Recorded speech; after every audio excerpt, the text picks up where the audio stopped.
Est-ce que c'est possible de faire du e-commerce en Afrique quand on vit dans la diaspora? La question que beaucoup de gens me posent. Beaucoup de gens me disent, Cyril, je suis aux États-Unis, je vis au Canada, je vis au Brésil, je vis en dehors de l'Afrique et j'aimerais me lancer en e-commerce en Afrique. Donc beaucoup de gens voient le potentiel du e-commerce en Afrique, voient les résultats que j'arrive à avoir avec mes étudiants et souhaitent se lancer et se demandent si ils peuvent réellement le faire en dehors de l'Afrique. Alors dans cette vidéo, je vais répondre à cette question en disant d'abord si vous pouvez le faire ou non et si oui, comment le faire? Alors, d'entrée de jeu, je tiens à préciser que oui, vous pouvez faire du e-commerce en Afrique en vivant dans la diaspora. Il y a beaucoup de personnes qu'on accompagne dans notre programme dans ce sens-là. D'accord, c'est bel et bien possible. Moi-même, qui suis devant vous, je vends dans 3 pays africains, dont le Bénin et dans les 2 autres pays. Je vends sans y avoir jamais mis les pieds. Je suis donc dans la même situation qu'un habitant de la diaspora qui veut se lancer dans le e-commerce sur le marché africain. Parce que je suis également loin du territoire sur lequel je vends et je gagne quand même pas mal d'argent grâce à ça. Maintenant, comment le faire de façon concrète? La première étape, c'est l'étape du testing.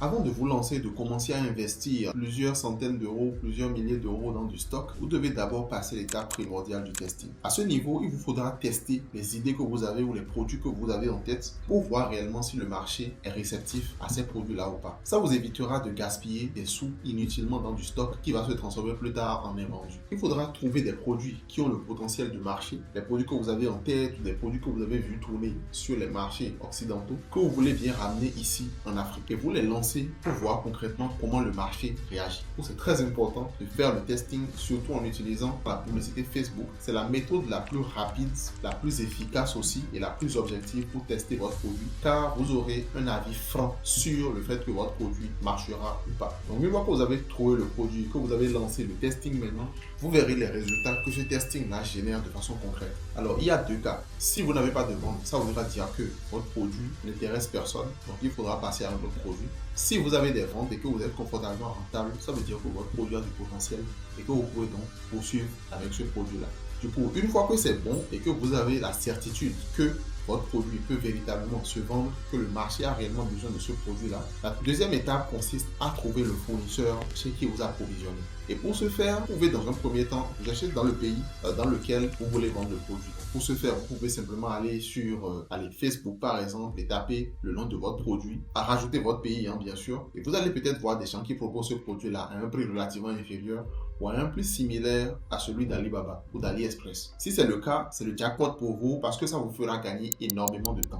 Vous pouvez contacter ce fournisseur-là pour vous approvisionner auprès de lui. Si vous n'arrivez pas à trouver le produit sur le marché local ou ne serait-ce qu'à un prix abordable, vous pouvez maintenant passer au sourcing international, donc à l'importation. Trouver directement le fournisseur sur Alibaba et faire importer le produit de chez le fournisseur vers votre pays directement. Une fois que vous avez trouvé un fournisseur, que ce soit un fournisseur local ou un fournisseur chinois, la prochaine étape serait de rentrer en contact avec une agence de livraison auprès de laquelle vous allez livrer votre stock de produits. Parce que oui, il faudra bien trouver une agence de livraison qui pourra livrer vos produits et encaisser les sous pour faire un point à chaque fin de journée pour vous dire concrètement combien de ventes ont été effectuées, combien de chiffre d'affaires vous avez réellement encaissé pendant la journée. C'est très important de trouver une agence de stockage, une agence de livraison ou un livreur indépendant de confiance parce que c'est très décisif pour la suite. Ensuite, il y a l'étape du traitement des commandes.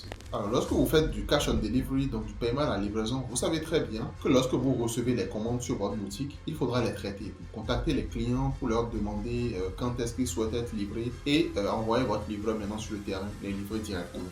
Du coup, en ce qui concerne le traitement, vous pouvez faire de 3 manières différentes. Vous pouvez d'abord traiter vos commandes vous-même si vous avez un peu le temps. Donc, on a par exemple des membres de notre programme qui sont en France et qui ne peuvent donc pas appeler directement les clients et qui traitent directement les commandes eux-mêmes par WhatsApp. Demandez au client où le client souhaite être livré et quand le client a confirmé maintenant, il relaye cette information-là à l'agence de livraison qui va livrer le client pour encaisser les sous. Aussi simple que ça. Donc, vous pouvez commencer par là au début. La deuxième stratégie, c'est de recruter quelqu'un pour le faire sur place. Donc, recrutez quelqu'un sur place, de préférence dans le pays dans lequel vous voulez vous lancer, pour passer les appels à votre place et envoyer les commandes à la structure de livraison. Afin que la structure de livraison aille à son tour livrer les clients. Il faut naturellement que ce soit une personne de confiance, bien évidemment. Et la troisième stratégie, c'est de trouver une structure de livraison qui gère les deux, c'est-à-dire le traitement des commandes et la livraison proprement dite. Mais ça, je déconseille énormément, à moins que ce soit une agence de confiance, car c'est contraire à un principe cardinal des finances publiques que j'ai appris à l'ENAM. Ça stipule juste la séparation de l'ordonnateur et du comptable. Celui qui ordonne la dépense doit être différent de celui qui décaisse les sous pour la dépense. Qu'est-ce que ça veut dire? Ça veut dire que si c'est la même personne qui traite vos commandes et que c'est la même personne qui livre encore vos commandes, alors vous êtes beaucoup plus susceptible d'être volé. Parce qu'à la fin de la journée, cette personne-là peut dire sciemment, on a juste pu traiter 2 commandes au lieu de 10 et vous ne pourrez rien y faire parce que vous n'avez aucun moyen de contrôle. Par contre, si ces 2 personnes-là sont distinctes, la personne qui traite les commandes peut dire moi je vous ai envoyé 10 commandes et la personne qui fait les livraisons va dire effectivement je suis allé sur le terrain et j'ai pu livrer 8. Les 2 personnes qui n'ont pas été livrées, la personne qui traite les commandes peut les appeler en aparté et leur demander pourquoi est-ce que vous n'avez pas véritablement été livré, etc., etc. Par contre, si c'est la même personne qui fait les 2, alors c'est facile de vous berner et de vous rouler dans la farine. C'est la raison pour laquelle, à moins que ce soit une agence de confiance, une agence dans laquelle vous avez réellement confiance, je déconseille énormément de trouver une agence qui va à la fois faire les 2 à votre place. Le principe de séparation de l'ordonnateur et du comptable dit ceci. Si on doit appliquer au cas du e-commerce, celui qui donne l'ordre de faire la livraison ne doit pas être la même personne que celui qui va encaisser les sous de la livraison. Ce principe-là, c'est très important et vous devez l'appliquer peu importe le business dans lequel vous êtes parce que ça permet facilement de contrôler, d'accord, de repérer les erreurs, les irrégularités en amont. Et ça permet aussi de moins tenter les personnes avec lesquelles vous travaillez parce que s'ils ont tout le contrôle, ils seront tentés de frauder. Donc, une fois que vous avez testé votre produit, que vous avez trouvé un fournisseur, que vous êtes mis en contact avec une agence de livraison pour pouvoir gérer vos livraisons, etc. La 4e étape, c'est l'étape du paiement.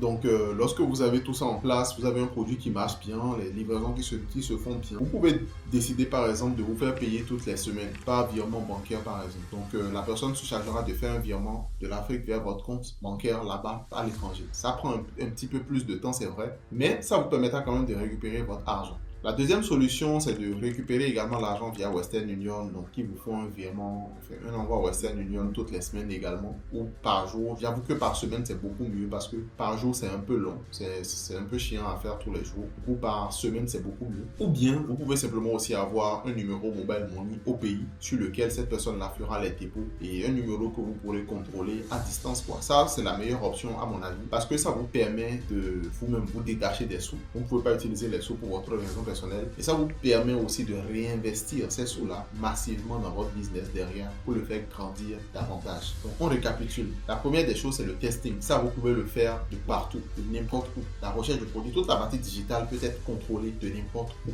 Par contre, pour la partie physique, vous aurez besoin d'une agence de livraison de confiance. Pour le traitement des commandes, vous aurez besoin de le faire par vous-même au début. Je recommande parce que vous ne pouvez pas déléguer ce que vous ne comprenez pas. C'est très important que vous le fassiez par vous-même au début pour comprendre concrètement les enjeux, pour développer vous-même votre facilité à le faire et vous pouvez le déléguer par vous-même. Comme ça, lorsque votre collaborateur aura des problèmes, vous pouvez lui dire « Ah non, c'est comme ça en fait » au lieu de juste accepter tout ce qu'il vous dit.